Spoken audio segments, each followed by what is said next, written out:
Hey everybody, got a question for you today. Have you ever wondered whether or not you've truly unlocked your running potential? Now, whether you're a beginning runner that's just trying to increase your endurance and your fitness, or you're an experienced runner that's maybe trying to break through a plateau or hit some kind of a new personal best. There's all kinds of reasons why, as runners, we sometimes run into a wall. Now, unlocking that running potential, finding it and truly harnessing it is the secret that's going to help you hit that new endurance level, break through that PR, and find that upper level of fitness that you've been searching for. It's the key that is going to make your running more exciting, more enjoyable, and just all around a better experience. So stick around. We're going to talk about that today as I get on the track and hit this interval workout. So let's hit the track and we'll talk about it as we go. So let's talk about some barriers that you might face. Maybe one of the barriers you face is just self-doubt. You know, you wonder if you're good enough or if you're ever going to be fast enough or fit enough to run as fast or as far as you might want. In that case, a mindset shift may be the only thing holding you back from breaking through one of those barriers.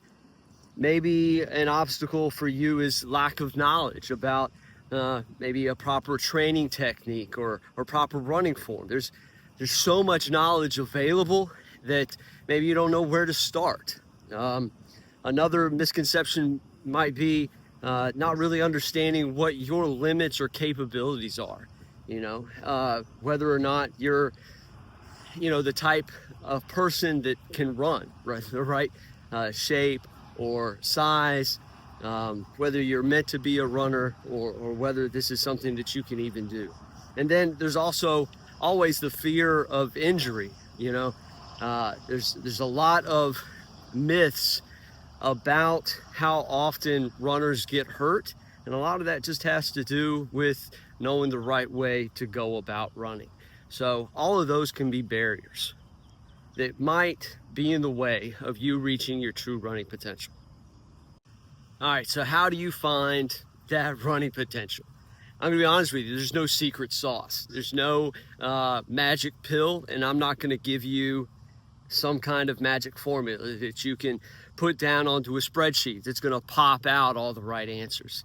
I mean, running isn't complicated. The easiest thing to do is just get out there and do it. So some easy tricks. Let's talk about number one, mix up your routine. Do different things. It's the easiest way to break through some kind of a plateau that you're having. Don't always do the same thing all the same time. Throw some interval workouts in. I did one today. It's very beneficial. Make sure you're getting some kind of a long run in. Do short, easy runs. Do hill workouts. And then mix in some just other random sports, football or soccer. And those kind of things increase your capacity in different ways. And mixing it up like that is going to keep your training fresh, and it's going to help you from plateauing. A good way to break through barriers is just mindset, okay? And that is just visualizing that you are going to get to where you need to be. And I had a video that I did where I talked about visualizing and your mindset right before a race, but it's also good to do that in every single other part of your training. Visualize yourself completing whatever training block you're going through. Visualize yourself hitting that goal that you're racing to get towards. And once you get into the habit of doing that, it has a way of bringing those things into fruition because you're manifesting that as you think about it, and visualize it. Make sure that you're getting proper nutrition. This is an easy one that a lot of people miss. So whether it's nutrition or hydration, those two things go hand in hand. It's impossible to have a good training regimen and to be able to break through the kind of plateaus and peaks and valleys kind of thing that we're talking about if you don't have a good nutrition base to work off of. And then that flows right into the last thing I'm going to say. And this one is very, very important. Make sure that you're recovering. So, there's two sides to that. But sleep.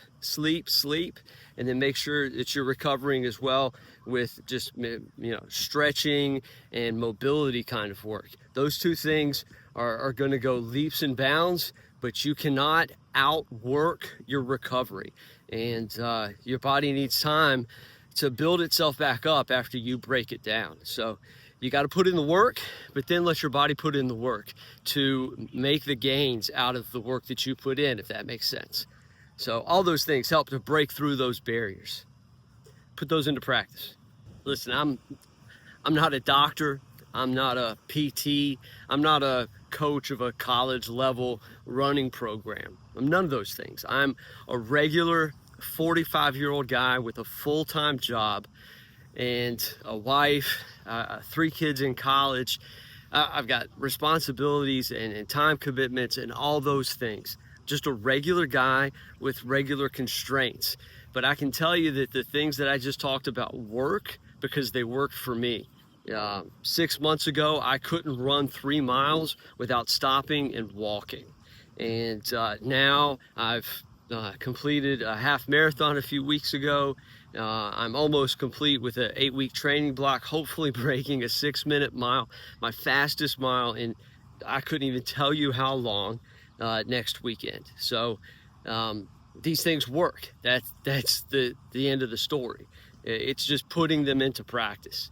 And listen, if you've got questions, I don't have all the answers, but feel free to comment down below and ask away. I'll try to come up with the best answers I got. But these things work. I'll take it to the bank. I'll swear on it. And I hope they work for you. Put them into practice. Let me know how it goes. And comment down below. Subscribe to the channel for more tips, tricks, and to see how these training blocks end up and whether or not we come out successful next week trying to break this 6-minute mile. So hope you guys have a good one. Talk to you later.